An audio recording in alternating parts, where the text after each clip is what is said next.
If you were thinking that it was a good idea to wait for that Galaxy Note 20 Ultra that was rumored, let's talk. Yes, we have some very interesting leaks that detail what to expect for the Galaxy Note 20 lineup.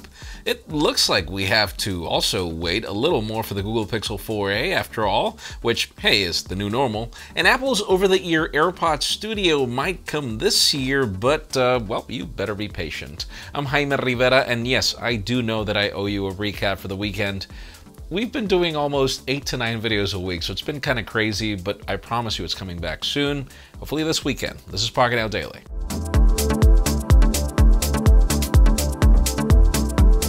The official news today begin with deals. They're kind of scarce right now, but they still are out there. Now, there were a few that we actually had to not include in the video because they were only for 24 hours. But hey, if you want, you can still follow the link in the website and you will still find these if you're still available. For example, right now, let's start the week off with Amazon currently having the 2019 13-inch MacBook Pro for $400 off, leaving the Intel Core i5, 8 gigs of RAM, and 256 gigs of SSD for $13.99. If you want more storage, that 512GB variant is $150 off, but just keep in mind, we're talking about that lovely butterfly keyboard you might want to think twice about. The AirPods 2 with the wireless charging case is $30 off, leaving it at $169, and we've also got deals on Beats headphones and also Bose Soundbars and everything. You can find all of these in the description. Now let's talk about Qualcomm, as the company has a very interesting variety of chips where, yes, we are still waiting for that very powerful and very affordable Snapdragon 865 something on a phone, or 855 Plus, or even 855, but Qualcomm's response has been mainly to have their 7 series lineup, and today we've got a new announcement. Today we get the new Snapdragon 768G. It's based on the Samsung 7nm EUV technology, and it packs an Adreno 620 GPU, as well as a Snapdragon X52 modem for true 5G speeds, because it actually includes both millimeter wave and sub-6. It offers a 15% faster CPU and GPU performance when compared to the 765G, which was released in December. You can find the full list of specifications in the links in the description, and stay tuned, as apparently that Redmi K30 Pro 5G is going to be powered by this chip, not the 865. What can I say? Now, a device that is reportedly being powered by that Snapdragon 865 with a price tag to match is that Poco F2 Pro, and well, let's continue talking about it. You know, the phone is finally coming tomorrow, and we have some final leaks before the release. The renders show the phone with a full display design, no punch hole or notch. The source also claims 4 different color variants, black or gray, I guess, blue, purple, and white, pretty much like the K30 Pro. It will also come in 2 storage options, 128 gigs and 256 gigs. The leaked price tag is still set to cost between 600 and 650 euros in Europe, and depending on taxes, mainly due to this whole 5G thing that it brings. The reports even mention that there should be certain regions that are not going to include the 5G to drop the price, but there's no such thing as an 865 without 5G, so I'd like to see how that's going to happen. Now, even with Apple's delays, we are expecting some interesting products to be announced this year, and one of them is what the company is planning for the future of AirPods.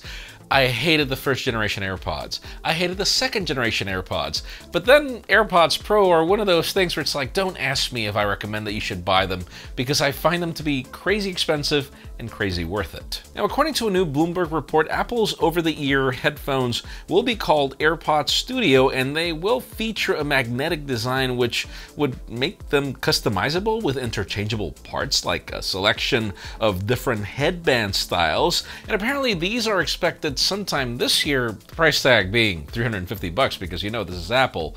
Not too crazy when you consider what you're getting for those Bose 700s, which are currently my over-the-ear favorites, but not necessarily the best.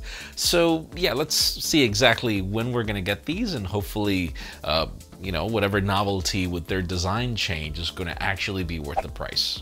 Now, another product that we are expecting to get anytime soon is that Google Pixel 4a. But for those of you that were betting on getting it right now in May, I'm not saying it's not going to happen, but it might also fluctuate. As per usual, we have a ton of rumors on that foray, including retail boxes, sample images, and billboards. But Google I/O was supposed to happen this week before the pandemic, and we know where that went. And if you remember, a leak suggested that the phone might be available for purchase on May 22nd, hinting a May 15th launch date. But according to a German publication and a Vodafone listing, that might not happen, and we might wait until June 5th to be able to purchase. Now, we know that Google's Android 11 event is still happening on June 3rd, so it could just be that that's the reason why we're going to have to wait. But you have to remember that sometimes European launches don't necessarily happen at the same time as US launches, so it could also be that we're still getting it in May, and Europe is probably getting it in June. We'll keep you posted. And finally, the most interesting news today have to do with the Samsung Galaxy Note 20. We've been speculating a lot. We've been talking about the possibility of getting a Galaxy Note Fold, or that would be the Ultra because it folds and it's got an S Pen according to certain rumors that we've been covering. And obviously because of the popularity, quote unquote, that we've had with the S20 Ultra, then sure, why not have that Note 20 Ultra? But it seems that that's not going to be the case. We have some new leaks of the Galaxy Note 20 where the source is stating that we might not be getting an Ultra at all for the Note. Apparently, we're still only getting 2 Galaxy Notes, or only 2 with the flat slab design. When it comes to the Galaxy Note 20 Plus, the display will grow a bit from 6.8 inches to 6.87, with the resolution increasing to 3096 by 1444, resulting in a 497 ppi. It will have a 19.3 by 9 aspect ratio and 120 Hz refresh rate with LTPO for variable refresh rate. The regular Note 20 will have a 6.42-inch display, still at 1080p plus resolution and 120 Hz as well. This LTPO tech offers 5 to 15% power saving when compared to a regular panel, and Ice Universe pretty much confirmed that the leaks are true. Obviously, we have to take that with a grain of salt, but we will come back to you with timing. Let us know in the comments down below if you're waiting for the Galaxy Note 20. Did you want an Ultra or not? In my case, I'll tell you this much. The phone that I've been using as my daily driver for weeks now is the Galaxy Note 10 Plus, even with all the phones that I've reviewed lately. And it has a lot to do with, yes, this is the Star Wars variant, starting with that, but also I feel that this phone is a lot more balanced than even the S20 Ultra. Let us know if you want a comparison in the comments. I'm really looking forward to a Note 20 Plus. Not really a Note 20 Ultra, but we'll see. Let us know what you're expecting in the comments down below.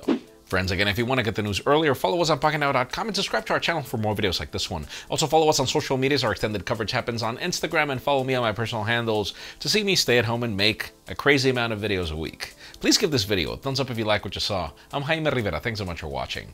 We'll see you tomorrow.